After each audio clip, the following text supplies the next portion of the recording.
We learned in the Mishnah that in Eretz Yisrael, they made instituted a few rules for the benefit of the land. And one of them was you're not allowed to raise sheep and goats, behemadakas, in Eretz Yisrael because they wander off and graze in other people's pastures. And they're basically stealing. And plus, Rashi started off saying because of Yishuv Eretz Yisrael, because we want the land of Eretz Yisrael, the landscape to look beautiful. And this, they're going to be eating from here and there, and it's going to mess it all up. So it's either because of Yishuv Eretz Yisrael, which they would mean distinct to Eretz Yisrael, or because generally it's a Jewish area and the animals will be stealing from others. It's only a takana. But when it comes to large animals, the Brisa said you can have like cows because we have no choice. How are you going to plow your fields? Comes to goats, you have a wedding, you have a Yom Tov, you import it, we give you a 30-day window, you can bring it in, and they have 30 days till Yom Tov, and then I don't care if you brought in a week for Yom Tov, comes Yom Tov, you have to finish, consume it, and that's ended. When it comes to Behemagasa, we say it's a gzeira she'ein reiv hatzibur yichayin lamba. It's a gzeira that's too difficult to make, so we are going to allow them to have it. Yes, sir, what are you going to say? That only uses so Does anybody to throw?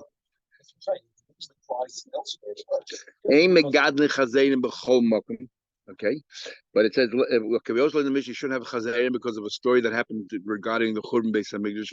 We'll see in a few blocks. Terrible story. That's what happened when siblings fight, and the other one was you're not allowed to raise a dog, and we. No location at all. It's everywhere. It's ubiquitous. But we also highlighted very important that in the Mishnah when it says you shouldn't like lo yegadol es kelev, it does not add the word ra. Even though we're going to learn the Gemara that says ra, and Rashi translates here in Mefarish as if it's ra. It barks, it intimidates, it might bite someone, and therefore it's causing harm. You shouldn't have that in your house unless it's in a leash.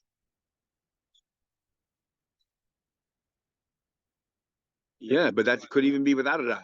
Any dog you shouldn't have unless it's a shashalis. It doesn't say anywhere the word ra. It's a critical word that's missing. So that's why. So when it comes to shepherd's dogs, no question. None of that. We said yesterday there's a measure that says that every Yid left Mitzrayim with dogs. That's why lo yechles kelev l'shoinei. By the way, my father used to say lo yechles kelev l'shoinei, and lo yechles, they bark kelev l'shoinei. The only way to live your life is that your heart and what you say should be the same. That's what needs left for China. That's what they learned.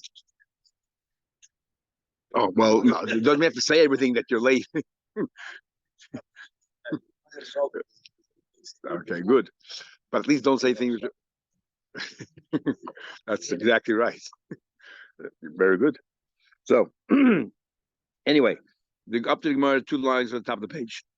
Sha'alu Tamidim es Rabbi Gamliel. The Tamidim asked Rabbi Gamliel, asking, are you allowed to raise sheep and goats? You're allowed to. You're allowed to. So they said to him, but didn't we learn? Ein megadli, not allowed to.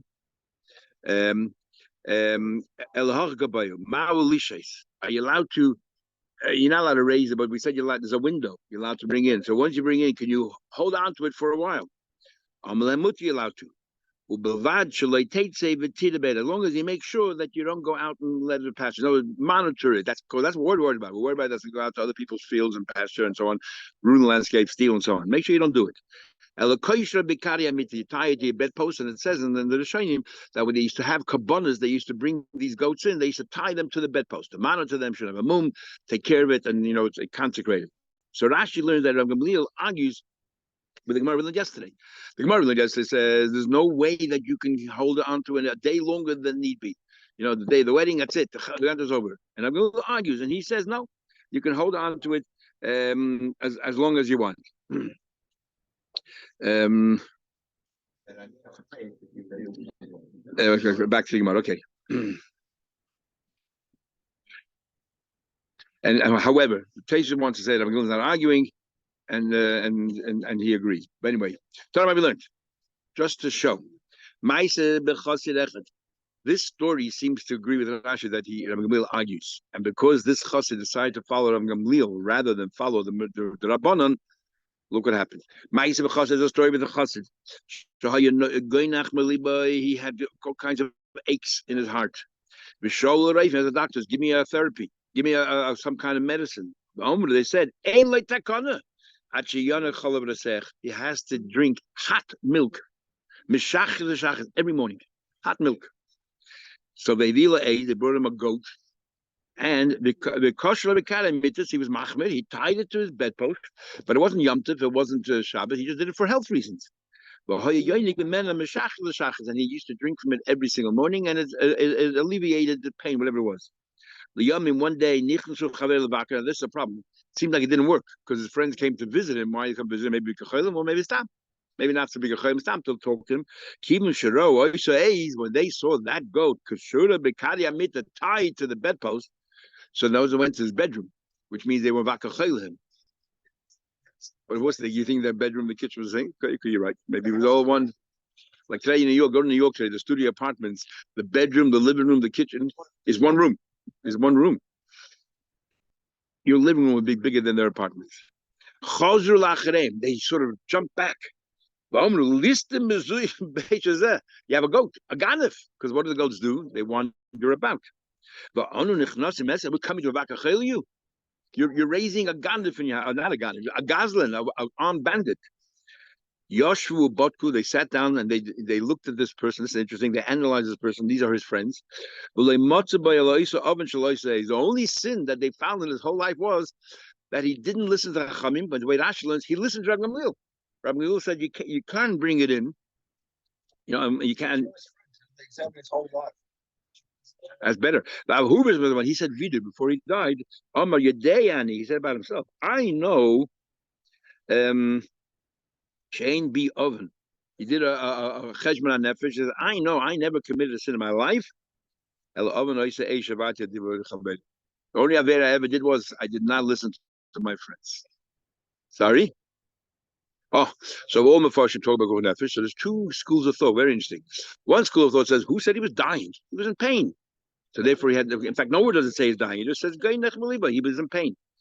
But the other school of thought, which is a big chiddush, and we had this in the Samach on Beis and Hakenis, the Machlekes Rishonim, that Pekuach Nefesh is derech kol Torah kula, but you're not allowed to steal from your friend for Pekuach Nefesh. And one of the eyes is this story right here. If you remember, David Melech, he sent those three Giborim to find out thing. One of them is could he send the soldiers in other people's fields and hide over there in their stacks of barley and lentils and all that? Are you allowed to save yourself with Mam and Chaveiroi? And Rashi takes and all that. Oh no, but he's going to steal from others. He's going to steal from others. What's the problem? Why can't you have a goat? Because the goat goes into other people's fields and steals, and you're the balabas. Sorry. Once you make a gzeda, that makes a difference. Just like we learned, you're not allowed to read before a candle, even if it's 10 stories high.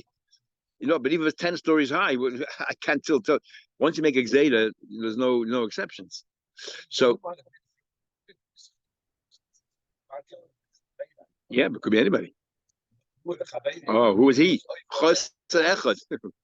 Oh, so maybe it was those who are Gamliel. So maybe that's not. Oh, for sure, he was somebody. If the Gemara called him Chassid, you can trust him. He never sinned in his life except this is Aveda. He's all right. But the point is, from here they want to learn out that it's Pekuach Nefesh, but and this is, look how far we go. He didn't steal from his friends because he might steal from his friends. And Ahmed, the chance of stealing from is negligible because it's tied to his bedpost. And the whole thing is exaded that Abanon. And for that, you're not allowed to save his life for that. So they use this Gemara as a raya that Pekuach Nefesh does not push away. Saving your life does not push away, give you the right to steal from somebody else to save your life. Okay, we're up to the two dots that pay him at Aleph. And we're talking about if you're allowed to raise domestic animal, goats or sheep in Israel, and we said you shouldn't. And Shulchan Aruch says that today you're allowed to because this is in the time of Shulchan Aruch, because there are very few Jews living and have property. And that's also whose fields would they be taken from? Rabbi Shmuel says, those Balabatim Shebegalila Elyain who lived in the upper Galil, Hoya Beis Abba, that's where we lived. So why was it eventually destroyed? They used to go ahead and they used to pasture in the forests, and the Donin didn't, for a few reasons. This is all the mistakes that they made in the Upper Galil. Number one is right in the middle of the page, Payam Aleph, that they used to have goats and sheep and let them graze in the forest in number one. But don in dini mamles beyachid, we're supposed to have a bezna of three, and even though technically we learned in Sanhedrin that you could have a bezna of one only if you're a mumche, but they used to make that as a general practice. And so now what's the problem? It was a forest, and the forest bordered their houses. And we learned before that you're allowed to. We learned in the Mishnah, in the Midbaris, in the wilderness, you're allowed to, in the forest, you're allowed to. So what's the problem? And they were destroyed. But in the forest itself, somewhere in between, there's like surrounded by on all sides of the forest, there was a little field. And the animal would wander about the forest. They would cross that little field. And for that reason alone, they were punished. And Chorev, the entire Upper Galilee, because they didn't listen to Chachamim. And according to some Mefarshim, the field belonged to them. That little field in between the fire was their own field.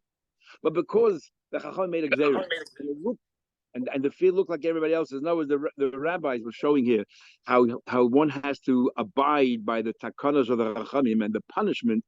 It says that if it's like a snake, that that the punishment of defying the Rabbanim are in a way sometimes is worse than defying the Torah, because people treat it lightly. This whole idea of not raising goats and sheep is only the Rabbanim, because maybe this is going to happen. And but the forest is allowed to. So here, the forest bordered, they were contiguous to the house property, blah, blah, blah. They had a little field in the middle. They shouldn't have done it. The entire Upper Galil was destroyed because of that. It's an amazing thing. Amazing thing. Says more further. Roya, if you have a shepherd, a shepherd who shepherded his own animals, and he did tshuva. In other words, he shepherded his own goats and sheep, and he shouldn't have had it in Israel. But he's contrite. He's filled with remorse. You don't force him to make a fire sale, because what happens then? He sells it at half price because everybody knows he has to sell it, and he'll incur a loss. Have a little compassion. Slowly sell them one at a time. Let him recoup his full expenses, because he wants to do tshuva. We want to encourage people to do tshuva. If he can make a suffer a big loss, he might not do it. And this is even a bigger chiddush. A ger shenafel like klav and his father was a guy, and his father owned dogs and chazerim. Obviously, the father, and now that he's eating, now have it, but he didn't buy it. In the first case, the roya, he bought it. He did not listen to our rules, but nevertheless, we have compassion. The ger did nothing wrong. He yashened his father. He doesn't have to sell the whole lot in one go. Sell slowly. So we're saying now, we know those Chachamim on the one hand are very strict, on the other hand they are very understanding. So if a person, let's say, made a neder to buy a house, or or to get married to a woman in Eretz Yisrael, we don't say, okay, well, you have a neder, we have a rule by a neder about the acha, don't delay. As soon as you enter Israel, the first woman you see, marry. First house you see, or it comes available, buy. You have to actually find one that's appropriate. We don't say, oh, about that. It's as if you made up in your mind. When I said I'm going to marry a woman from an Israeli, you meant someone that's suitable, not the first one that comes through your door. In fact, there's a story of a woman. Her son was pushing her, you're alone, single, go get married. With Kafza, and she got so angry, she jumped and said, "Not Beniva." She made a shvur. Call me Shabbat. Anybody comes forward with a proposal, I will never turn them away. And the so people heard about it, so took advantage. People are totally not suitable, proposed, and she didn't want to marry them, but she made an edit. And here it's worse. She actually said it. She said, "Call me Shiyava." In the first case, she didn't say anything. So we interpret his words, the first suitable. Here she said, the first person that crosses my door, my threshold. Came to the rabbis, they said, even though she didn't say it, she meant someone that's appropriate. Then we say, just like we say, you shouldn't raise goats and sheep in Israel. So too, you shouldn't raise a chayadaka, for example, a deer and so on. Or Rashi gives an example, fox. Shouldn't raise foxes as well. Rabbi Shmuel says, Megadlin Klovin, and some people want to read Koifrit, people who are, of course, enough. Klovin means tiny little dogs, like a cocker spaniel, little tiny dogs you're allowed to have, maybe because they don't frighten anybody. And Rashi says midgets, dwarfs. So I'm not sure what that means. Nanosim. Does he mean physically in size? But that's a whole species. Maybe that's what it means, that he's describing a species, that they're all tiny. But Rashi says another pshat, club and kaifim, they are large dogs, but they're hunting dogs, and therefore they don't cause damage. I guess they don't hurt anybody. The chasulim, you should not have cats. Interesting, we'll see. Sorry, I got the close. Sorry, the chasulim we'll see. But we'll see in a minute. You know, okay, and cats. Sorry, take it back. And the kaifim and monkeys. You have pet monkeys.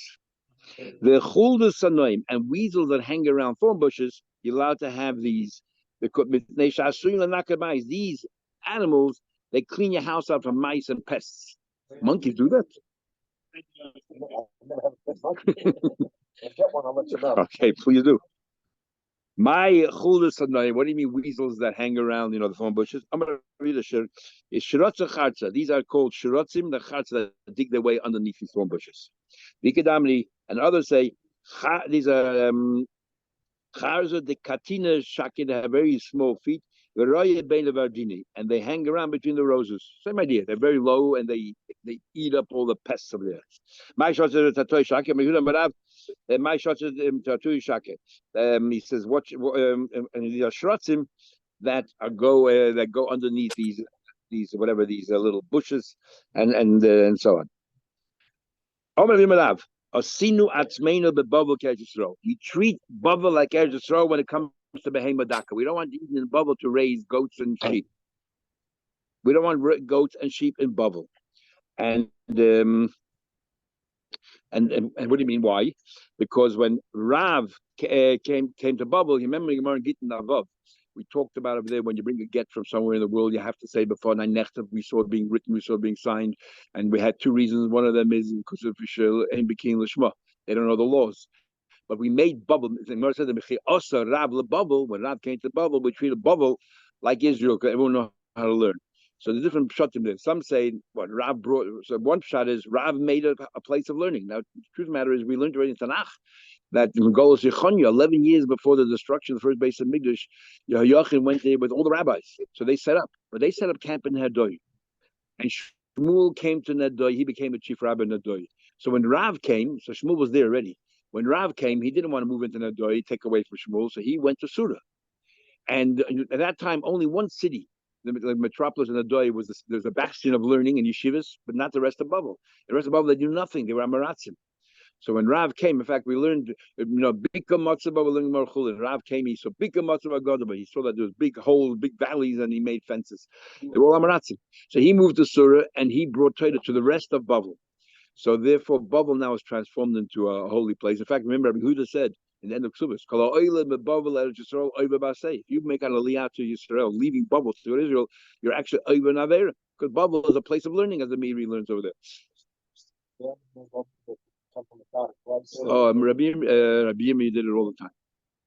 Yeah, did you dark people therefore you're dark? Yeah, Rabbi Yirmi. Yeah.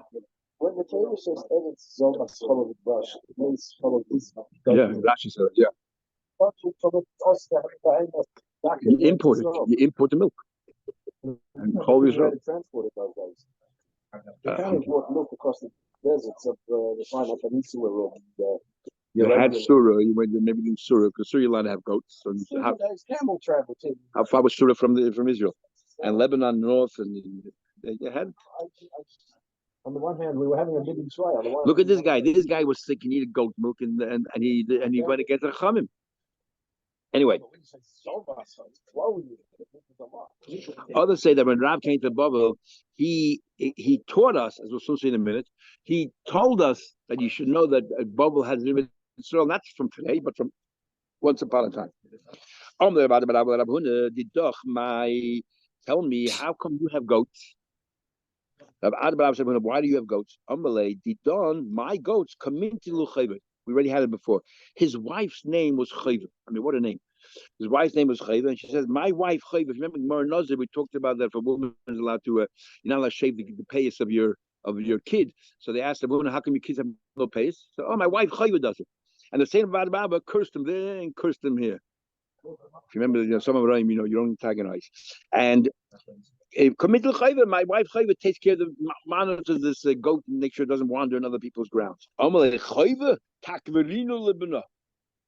Chayva, different ways of understanding Pshat, but basically it's either a curse that Chayva should bury all her children, but Tais has a very different Pshat. He says here, Chayva, and this is very interesting, and this is maybe interesting. If Chayva is going to be preoccupied and take care of the goat, who's going to raise her children? In fact, she's burying her children. As if to say, this is one of I think the Yaakov says, if you have animal pets and you start having a bond with your animal pets, you get so involved with your animal pets, when do you have time for your own children? Which is a very interesting thing now, what's going on. So that's how Taisus learns. Is Chayva takrin l'bana? If she's so involved with her goats, when's she going to bury him? Cool, but the pile, even if he meant that, it sounded like she's burying her children. Kula shnei Rav Ada b'Rav, as long as Rav Ada was alive, leikayim zal Ravuna. Every son that he had died. Everyone he had died. Mechayva, from Chayva. He might have had another wife, but from Chayva, every son died. Because when a tzaddik gives a curse, even if he didn't really mean it to be a curse, that's what happens. So he cursed him twice, and others say, people have a problem that Rav Huna said his name Rav, because look what it says here.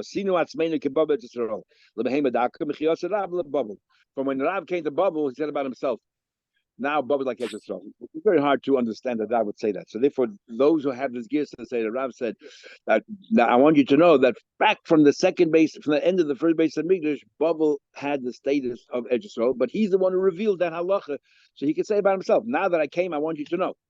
But it's not starting from me, it's retrospective back from then. Anyway, what tells us? That is the problem. Look at Rashi, look at Rashi, Rabbi Baba. Rashi says now there's so many Yidden living there because he built all these extra yeshivas.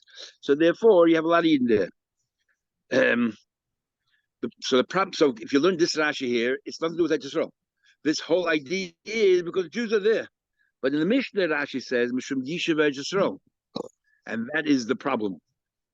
Because in other words, if you take out, exactly. So that's why Rashi is very hard to understand. Yishuv Yisrael is one thing, and Stam Sodas to the Yisrael is another thing. So which one is it?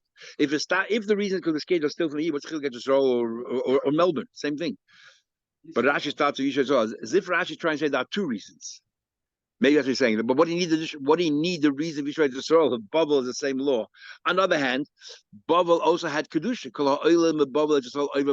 So maybe Bavel also is a little like Yishuv Yisrael. Not clear. Not clear. But what do you have to add that if the reason is you were scared of stealing from Yiddish properties, what's in the Yishuv Yisrael? So then how's Bavel? Of that other reason, maybe, but Rashi doesn't say that. Rashi just says here because he's stealing. Anyway, let's continue Gemara. Talking about Rav and Baba. Rav Shmuel Rabasi. These three Amoraim once met together. Rasi was in Yisrael, but he also lived in Baba. So Rav Shmuel Rabasi equal the base Shavua Ben. Now this Gemara is very interesting because this is the basis for Shavua Ben. They came to a Shavua Ben.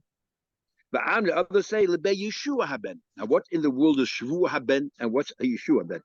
Shavua Ben is a bris milah. And why is it called Shavua Ben? Because it happens after 7 days, the 8th day.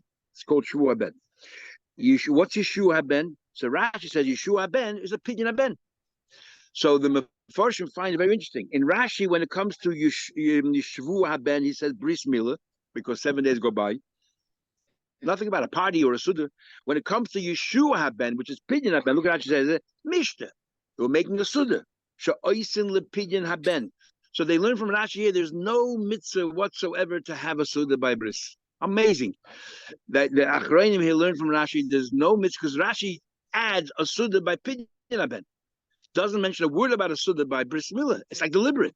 Because if it's to do with a suda and bris milah was first, Rashi should have said, mishta bris milah, whatever it is, and explain what it is. All the reasons, yeah, but Rashi is saying here, because there's a whole question: is a bris milah a sudas mitzvah? So there's a Chavas Yer Chavas Yer, unbelievable sefer, but Chavas Yer in Tshuva Ayin goes through what's considered the Yam Sheshlein the Mashal. Fascinating Mashal on this Gemara here, very important. What is a sudas mitzvah? So, for example, a bar mitzvah, he says a bar mitzvah. If it's boy b'yoyim on that day, it's called a sudas mitzvah. If it's not, It's not unless you say a pulpul or a mimer. He doesn't use the word mimer pulpul. He says Torah or shira v'tishbach. Actually, no, he says shira v'tishbachas. So the Mefarshim say that the Marshal's times, no bar mitzvah bacher ever said a dvar Torah. They never did. Otherwise, when shira v'tishbachas, the dvar Torah was the thing. But others say dvar Torah. So the Marshal goes through what's the Suda's mitzvah. A siyum is a Suda's mitzvah. But the Chavas Yer goes further. Basically, he says, if you're going there because of the mitzvah, if the party is because of a mitzvah, that's called a Suda's mitzvah. So he said the Hanukkah party, he said, is not a Suda's mitzvah. Even though Shulchan Aruch says it's a little bit of a Suda's mitzvah. He says it's not because you're going to have fun. It's not, you're not going for where's the mitzvah Hanukkah Hamaniya? But anyway, so very interesting this Rashi here, and you need to explore it further. And the question comes up: there were a number of people, and I'll just quickly tell you this: there are a number of people who make a vow they will not eat outside the house unless it's Suda's mitzvah. I remember I once Rabbi Groner's house. Today we consider a bris milah Suda's mitzvah. We're in halacha, we don't follow this Rashi here. So I remember Rabbi Groner's house, and somebody called up. This person made this vow that he will only eat outside of his house by a Suda's mitzvah. He was going to a bris that was on thing, and there was a whole meal prepared. And when the moil came to the bris to circumcise, he realized the baby was still yellow. And yesterday it wasn't, but it came back. And he said, "Sorry, we have to postpone the bris." So he called up. The meal was made for the bris, but the moil would not have a bris. Is this called a Suda's mitzvah because Hazmada? A fascinating question. Anyway, at that time we didn't know about this Rashi, but. Interesting question. Yeah, but the question is about him. Is it a Suda's mitzvah when the bris did not take place? Okay. Anyway, Taisha disagrees with Rashi. And this is the basis. Now, let me just tell you, some of you probably don't even know this. What is Yeshua ben? Rashi says Pidyon ben, and Taisha doesn't like it at all. Taisha says Pidyon ben is not called Yeshua. Yeshua means you saved. What do you mean saved? Redeem. If the Gemara meant a Pidyon ben, Yeshua said Purkan ben. So therefore, he said, when a child is born, it's called Yeshua because you took it out of the mother's womb, and the child came out alive. So it's especially in those days, it was, a lot of children didn't come out alive, or the mother was in danger. So Yeshua is a big Yeshua here, and therefore they made a party. Well, you're giving last Suda. What Suda is he talking about here? What's the Suda of Rabbeinu Tam? The Trumas Hadeshin says. Shalom Zacher. So where do we get Shalom Zacher from? Is a Trumas Hadeshin. He's the first one who mentions it, and he understood Rabbeinu Tam when he said they made a Suda. So therefore, it's like a Suda's Haidah. If it's a Suda's Haidah, then the Shalom Zacher is a Suda's mitzvah. Friday nights, Sunday off. And I remember we touched that there was probably Shalom Zacher. Yeah, but that we just made it up. There's no basis. This is the basis right here. If you ever want to know the basis of Shalom Zacher, right here. Others learn, and let me just tell you how I know about this. Others learn it's Wachnacht, the night before. The night before. Now, I don't know if you know, but in the Polish belt, Wachnacht is a chasana. We have little kids coming over, and the father stays up all night. They say Krishma and 12 psukim, and they have a little potato chips. They don't even go to the bris. They don't go to the bris, but the Wachnacht is a chasana. It's mamish like it's exactly. It's almost, and where do they get that from? That's how they learn about time. The night before is Yeshua ben. Isn't that the whole point to protect the child, right? Yeah, that's what we do. That's our meaning. No, it's a Sunnah Shaidah. Rabbein Tam says that this child came out alive. Yeshua, look, it says a lesson here. Last line at the bottom of the page. Now, what is it that you came out alive? So the Mefoshim asking Rabbein Tam, and I've never seen a good answer. So if that's what it's all about, the Shalom Zocher, nothing to do with the bris. It's the fact that child came alive. Why don't we do it for a girl as well?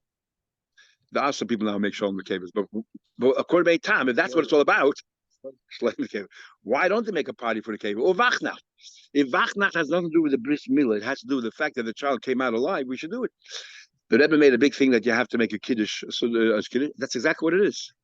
The Sunnah Seidah for a girl should be the same as a boy. So we have a Shalom Zocher for that Sunnah Seidah, whatever it is, it should be here as well.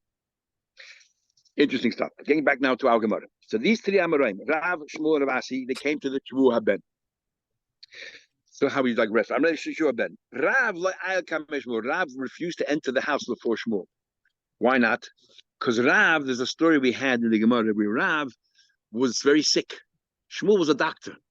Rav at that time did not know Shmuel. and Shmuel came in to save him, and he gave him some kind of a, I don't know, medicine that or whatever, needle or something, and Rab was in terrible pain, excruciating pain, because, as a result of that, for short term. But then it healed him. As soon as Rab was in excruciating pain, he cursed him. He should never have any sons. And afterwards, it turned out to be that Shmuel saved his life. So he always gave cover to Shmuel, even though Rav was much older than Shmuel, and Rav learned by Rebbe, and Rav, we learned, remember that Rabbi Yechon said to Reish Lakish, who Rav was? There was a fire around Rav, even though Rashi and Gittin told us that Rav was a mediocre student by Rebbe, which is hard to understand, but it's like a fire around him. But Rav made a promise that he will always give cover to Shmuel. Now, Shmuel never had any sons. We always learn Bansei to Shmuel because of that curse of Rav. Kidnapped, yeah. We had a but Rav cursed him. So Rav made a promise he will never go in front of Shmuel. So Shmuel, but Shmuel would not go in front of Asi. And Rashi says, why wouldn't he go in front of Asi? Because Asi was greater than him, even though he's younger. Asi was a bigger Talmid Chacham. But Rashi says, you go to Menu. But the problem was Asi was a student of Rav, so Asi wouldn't go in front of Rav. Asi like all three are stuck by the door. Nobody's moving in. Amri man nisrich. Who should be the one staying back so that is nisrich Shmuel v'neisei Rav Rabasi. Let Shmuel stay on the side and Rav Rabasi go in. So Rav will go in first and Rabasi is Talmud. Rabasi going second. Now the Gemara says v'nisrich Rav Rabasi. Why did Rav go in first? So he answered Rav Milsa ba'alma who over Shmuel. He once gave this curse to Shmuel, and because of that story I just told you, the Latya Adabre Rav Alei, that because he cursed him, he decided to always give Shmuel the cover. Shmuel be first. So by having Shmuel standing outside, so he's not going ahead of Shmuel because Shmuel is not by the door. So Shmuel stepped back. So now Rav and Avasi worked it out. Look at the kind of problems they had in those days. Who should give more cover to who? Yeah, exactly. I go first. In the meantime, while they were having this whole argument, a cat came along and cut the liyada dinuka and chewed off the hand of this baby that's supposed to be a mallet. Now, interesting, there must be some hayra in this, some hayra that they're all arguing about cover. Even though they're arguing in a good way, but the fact that they're having some kind of an argument, something is. Meanwhile, a cat came in. The kid was nafig Rav came out and made a rule: chassul mutter lahargai. Feral cat should not be around. Go to Yerushalayim, but asur lekaimai. You're not allowed to have a cat. The anybody mishum gezel. Somebody steals it. There's no gezel because there's no owner. The anybody mishum hashav and don't return it to the owner if you find these feral cats. Saying Yerushalayim, you can't get Alabama from that trip and not either. Cats are nice enough. The key with the with the hargai. If you tell me you're allowed to kill the cat, my knee is also the kind of what do you have to tell me that you're not allowed to keep it if you're allowed to kill it? I would have thought mutal harga means you're allowed to kill it, but you're like we're not going to condemn you for it. Tamashla, no, go kill it. Kill the cats. They're danger. And we'll soon see not all cats. Amri, some of them are cute, but not the ones you think. But Kivan, Ahmed Amos Gezel. If you tell me that you're allowed to steal it, you got to tell me don't give it back. There's no mitzvah hashav veda. My neo su ain't mishum hashav veda. Don't give it back. Amaravina la'oida. You would have thought after you killed it, maybe the hide of the cat. I'm not sure what they do with cat skins. Yeah, they give it. Yeah. So you don't give it back. You can keep it. Meisvei. Well, ask your question. We just learned before. Make gadling club and you're allowed to have these small little dogs or these hunting dogs with chasul. You're allowed to have cats. We're craving monkeys. The chulas and and these little weasels that hang around thorn bushes. Even they say they all clean the house. You tell me now to have cats. Like kashin. This is a dark one, a white one. Now you think the white ones are cute and the dark ones are the other way around. The dark ones you're allowed to keep. It's the white ones that are dangerous. The ones that the trainers look so cute and the others, they're dangerous. So like mother, but that story of Rav that the cat came in and chewed off the kid's hand. It was a dark one. Says Gemara, you got to trace the yichus. It was a black cat, the son of a white one, so it had all the genes of a white one. Danger. Ravina asked the question. He asked the question: if it's a black one, but the son of a white one, does it have the genes of the white or black? So you must say, no, you missed Ravina. You have to go further back in the pedigree. So if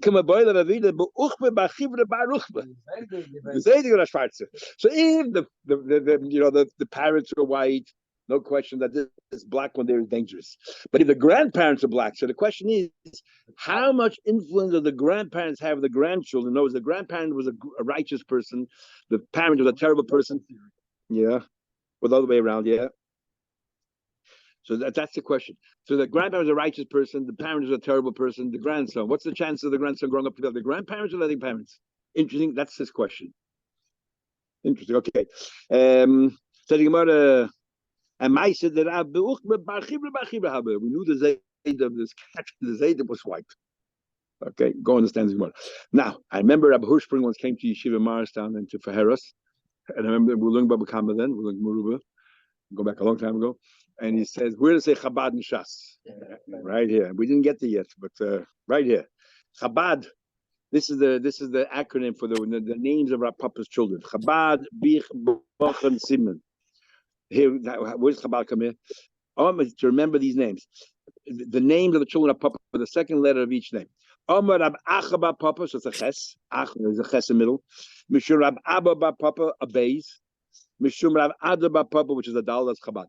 So the first three children of Rab Papa were Chabad. But the others say it was not. Remember, Papa had a lot of children. We say at the end of the Masechta.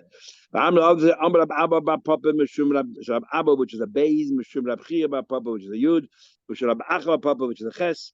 The third version is all Rab Papa's children. The question which ones? Rab Abba Papa, Mishum Rab Achaba Papa, Mishum Rab Chia Papa.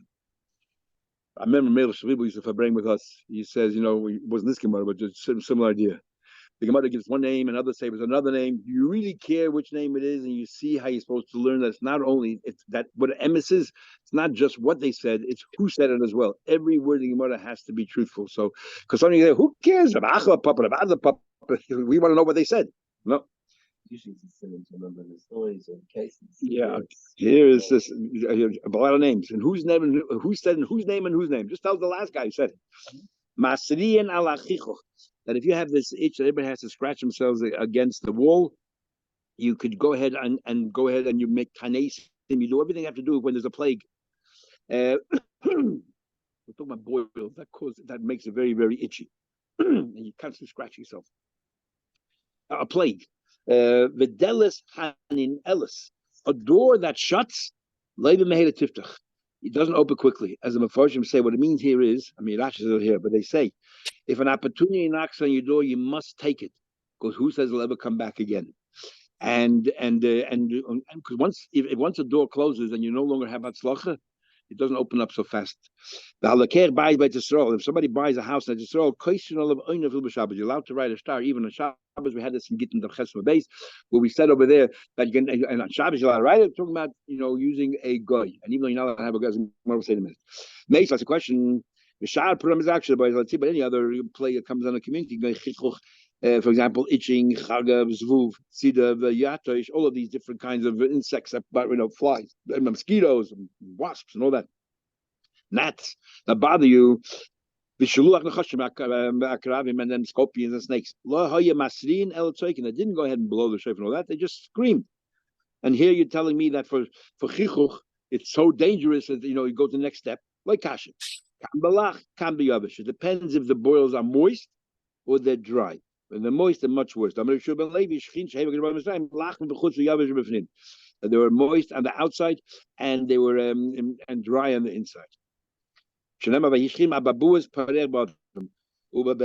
these boils that were moist on the outside, they were very So the Gemara, the Deles, Hananella made a door that closes, doesn't open so quickly. And Rashi says that why do we have to know that? So you should daven a lot harder. If things are going south, you have to daven a lot harder. Mahi, what is that? The case is talking about himself. They wanted to give him smicha, and they wanted to make him the head of the yeshiva, and then suddenly Mar Balabashi showed up, and they fell in love with him, and they pushed him out. And even when Mar Balabashi left, they never gave it back to him. Once he lost that capacity, he lost it. Things go sour, things don't change quickly. You say, I go further. Once things are negative, it never goes back unless you daven very, very hard, as Rashi said. Rav Acha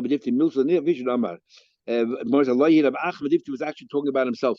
because he was Rosh Hashiva, and they pushed him off and never got back to position. Buy a house and throw. Rashi says over here, only if you buy a house from a goy. And Rashi spells it out even more in Gittin. Only if you buy a house, the mitzvah of Yishuv Eretz Yisrael to buy a house. If you buy a house from another Jew, you have not fulfilled the mitzvah of Yishuv Eretz Yisrael. Rashi says the only time you're Yotze the mitzvah of Yisrael is if you buy from a goy. So therefore you're inhabiting the land of Eretz Yisrael.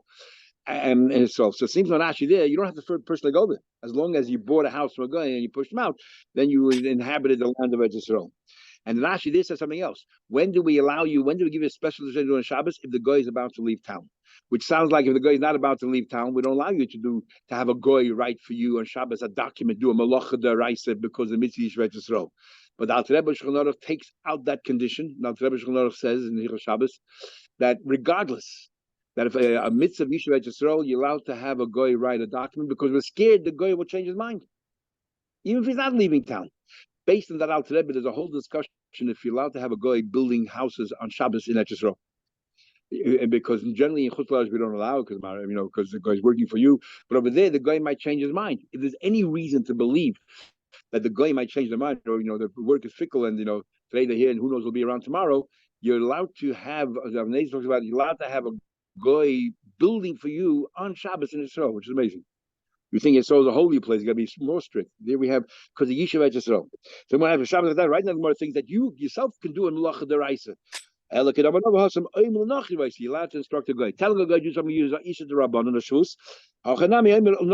You're having a guy write for your shtar. And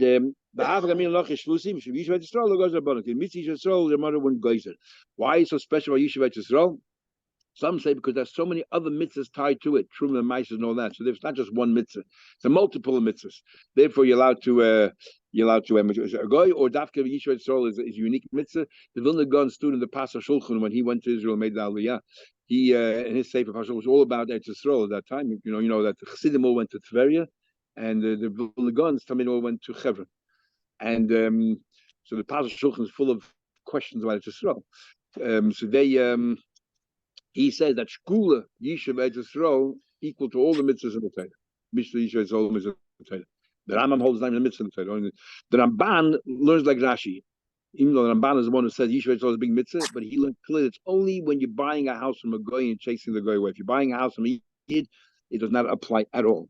That's like It's chasing a usually the Gadesh goyim. So then some Achrayim want to say, based on this Ramban and Rashi, especially the Ramban, they want to say that you're allowed to travel Madach to buy a house in Eretz Yisrael. You're allowed to do Yisur in the Rabbanon, like Shvus Akum. They want to say you're allowed to do Yisur in the Rabbanon to travel to Eretz Yisrael to make Aliyah, which is like extending the envelope a little bit, and most people don't like that. If somebody buys a city in Eretz Yisrael, yeah, that's true. Yeah, whatever. Because you want to make the highways and the byways, everything should be easy, accessible. You have a little area there, make sure that it's accessible in all four directions. Everything should be signposted. You should have trains from Yerushalayim all the way to Tzfas. Travel in Yisrael should be as easy as possible. All because the mitzvah is Yisrael. This long taste here is the same taste that we had in Gittin, and this is the big question. So for mitzvah, you're allowed to tell a guy to do something. So can you tell a guy to do any mitzvah? You forgot your siddur at home. Can you tell a guy, bring me a siddur and let him drive, go to Shus Rabbim and bring it to you or not? You're allowed to tell a guy to do an Isa Deraisa for you. So Taisus holds, even here, it's only generally only certain Rabbani you're allowed to do, except Yishuv Eretz Yisrael. Others say you're allowed to have a guy do an Isa Deraisa for L'tzarech Mitzvah or L'tzarech Chayla. Others say... Others say, okay.